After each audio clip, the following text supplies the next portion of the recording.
Peatükk 6. Armastuse andide jagamisest. Hoidke, et te armastuse ande ei jaga inimeste nähes selleks, et nemad teid vaatleksid. Muidu ei ole teil palka oma isalt, kes on taevas.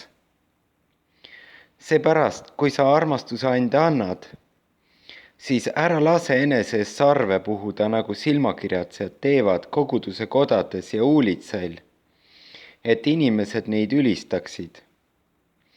Tõesti, ma ütlen teile, et neil on oma palk käes. Vaid kui sina armastuse ande annad, siis ärgu su vasak käsi teadku, mida su parem käsi teeb. Et su armastuse annid oleksid salajas.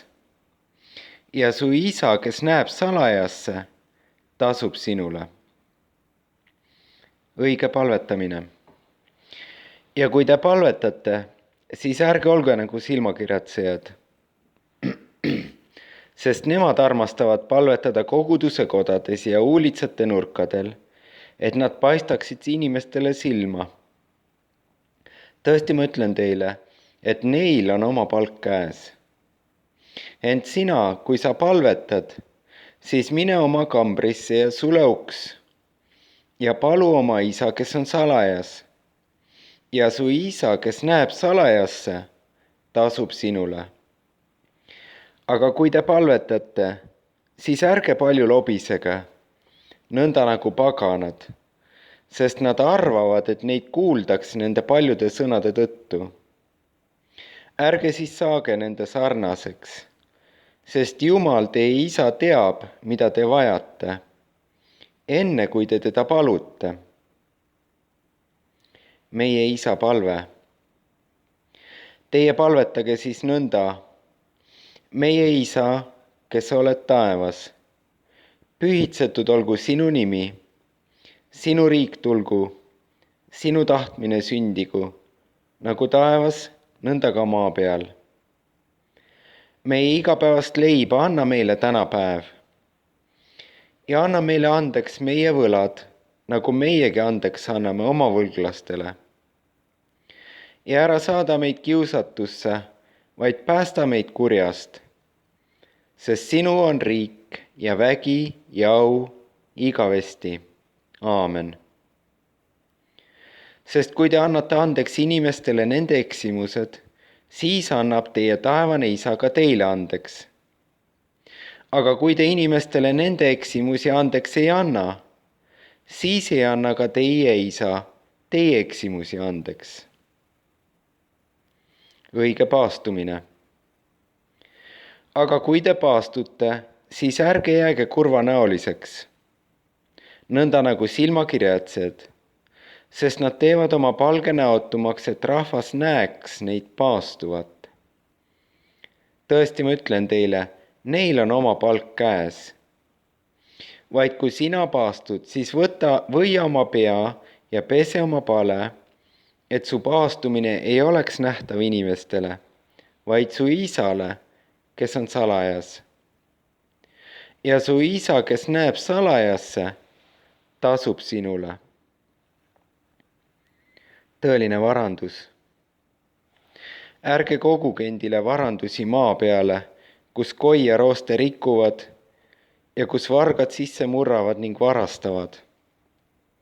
Vaid koguge endile varandusi taevasse, kus koi ega rooste ei riku ja kus vargad sisse ei murra ega varasta.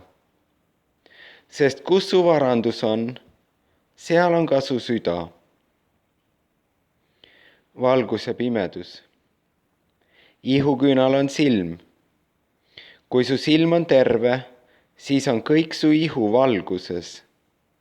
Aga kui su silm on rikkis, siis on kogu su ihu pimeduses. Kui nüüd su valgus, mis on sinus, on pimedus, kui suur on siis pimedus?